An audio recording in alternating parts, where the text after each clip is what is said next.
dear students, here now we have to start the next part of second chapter of chemistry, that is matter around us pure? In the previous video we learnt about the types of mixtures, that is homogeneous mixtures and the heterogeneous mixtures, right? And I told you that true solution is the example of homogeneous mixtures. Homogeneous mixtures which are uniform throughout. You see them as one part only. Then colloid and suspension, they are the examples of heterogeneous mixtures, that is, which do not have a uniform composition throughout, right? You can see the particles separately also. Now we will do the difference between these three, that is true solution, colloid and suspension. Now true solution, if we will see the properties and one by one we will take up the differences. Now first we see the nature. Nature of true solution. It is a homogeneous mixture. Now colloid, although it is heterogeneous mixture, but it appears to be homogeneous. Like for example, that day also we took one example of milk, right? Milk, if we see a glass of milk, it looks the same throughout. It appears as if it has a uniform composition throughout, but it has so many other particles in it. It has fat, it has proteins, it has water molecules, etc. So it appears to be homogeneous, but in actual it is a heterogeneous solution. Or we take the example of say blood. Blood, it appears same throughout, but it has different types of cells, red blood cells, white blood cells, blood platelets in it, right? So colloid is heterogeneous in nature. It is a heterogeneous mixture but appears to be homogeneous. Then suspension. Suspension is a heterogeneous mixture. Like if we take muddy water. Now in muddy water you can clearly see the different particles. So it is an example of heterogeneous mixture. Next we take the second property, that is the size of the particles. In case of true solution, you know the solution is made up of two components, the solute and the solvent. Solute is the one which we are trying to dissolve. It is in less quantity, and solvent is the solvent, it is more in quantity. Like suppose we take a mixture of sugar and water. So sugar will be the solute. It will be in less quantity. We are trying to dissolve it in a solvent, which is water, which is more in quantity, right? So here in true solution, the size of the particles of the solute, they are smaller than 1 nanometer. Nanometer is very, very small. That is approximately 10 raised to the power minus 9 meters in diameter. So the particles are smaller than 1 nanometer in diameter. Very, very small particles. In colloid, they are between 10 raised to the power minus 7 centimeter and 10 raised to the power minus 5 centimeter in diameter.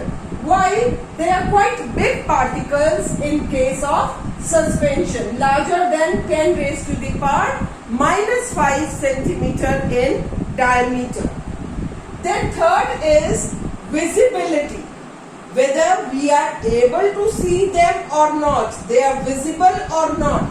So the particles of true solution, they are not visible even with a powerful microscope.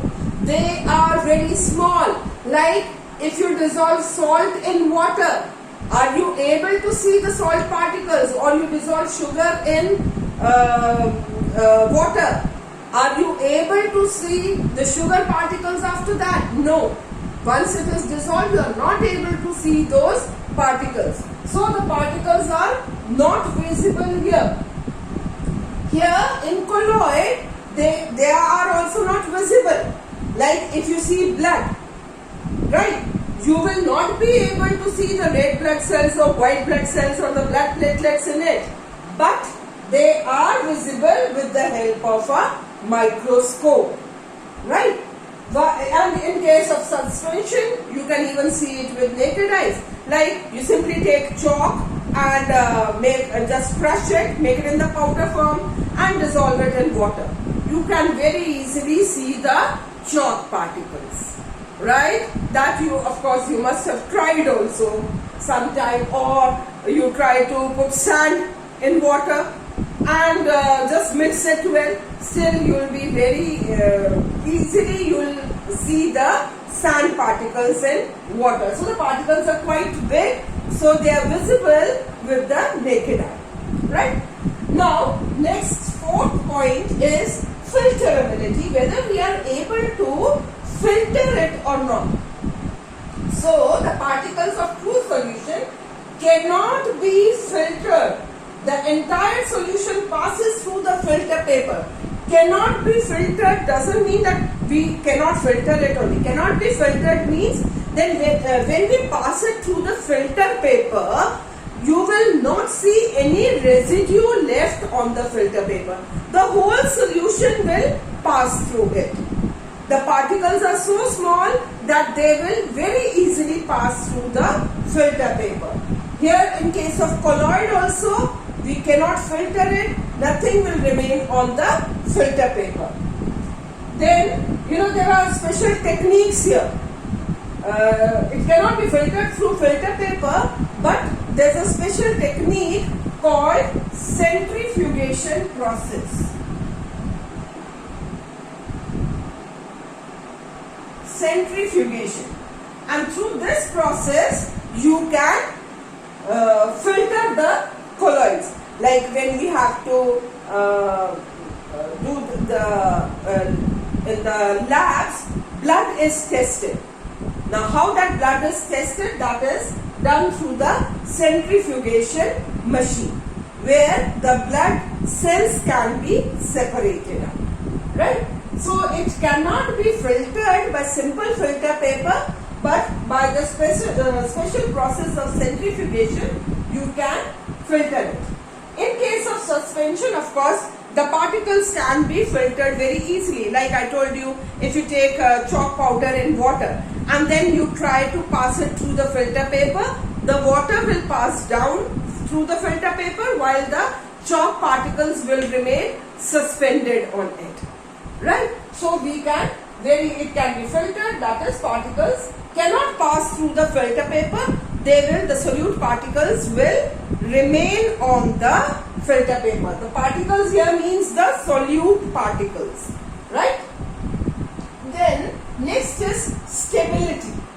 The particles do not settle down, that is, they are stable. Now the particles here, when you have mixed salt or sugar in water, they will not settle down due to gravity. Anything, it settles down due to the process of gravity. So here the particles do not settle down. They are quite stable. If you keep the sugar solution or salt solution for 1 hour also, it will remain as such only. The salt or the sugar particles will not settle down. Same way here also the colloid particles are also stable, while in suspension they are unstable. The particles settle down. Like if you keep the solution of chalk powder and water, or sand and water, or mud and water for some time, after some time you will see that these particles, the solute particles, they settle at the bottom. So this is unstable. Next is the Tyndall effect. Now this Tyndall effect is very important. What is meant by Tyndall effect? Tyndall, actually this name is given after the name of the scientist. This is the name of a scientist, Tyndall. And this means the scattering of the beam of light. Here the true solution do not show Tyndall effect. Right?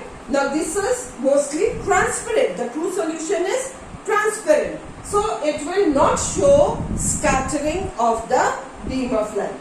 While colloids, they show Tyndall effect because mostly they are opaque. Here they may or may not show Tyndall effect. Why I have written may or may not show? Because when the particles are suspended in water, they will show the Tyndall effect. But once they settle down, then they may not show the Tyndall effect. Now, I'll tell you what is Tyndall effect, how it happens. Examples like for true solution, salt solution and sugar solution. For colloid, I've written here milk and blood, and this is chalk powder in water or the muddy water. Now, what happens in Tyndall effect?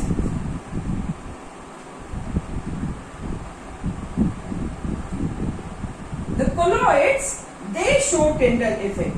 Like, if we take a glass of milk,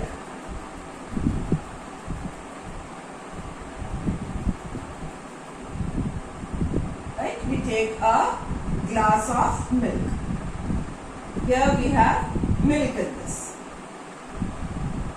And we pass a beam of light through it, that is with the help of a torch. You can pass the beam of light here with the help of a torch. These days, of course, you have the mobile phones. In that also you get the torch. Now, when the light will pass through this, what will happen? You can see the light, it gets scattered. And you can see the shadow. Right? Here, when the light will pass through it, the particles will get scattered. They will scatter the light. And you can see a shadow here. Tyndall effect, we can take more examples also. Like, suppose when you go to the cinema halls, right? What happens? The projector is working from behind, the screen is in front of you, right? And from the hole you can see the beam of light coming. Why you are able to see there? Because there are dust particles. Air is also an example of colloid. Because see, it appears to be homogeneous, right? When you see air, you do not see different particles in it, that this is, or the gases in it, like this is oxygen, this is nitrogen and all that. And then in different areas, there may be different composition of air also. In some places maybe carbon is more, or the other particles also in it. It depends whether you are in the greener area or you are in the center of the city where there is lots of pollution, right? So air appears to be homogeneous, but actually it is heterogeneous because it has got so many different particles in it.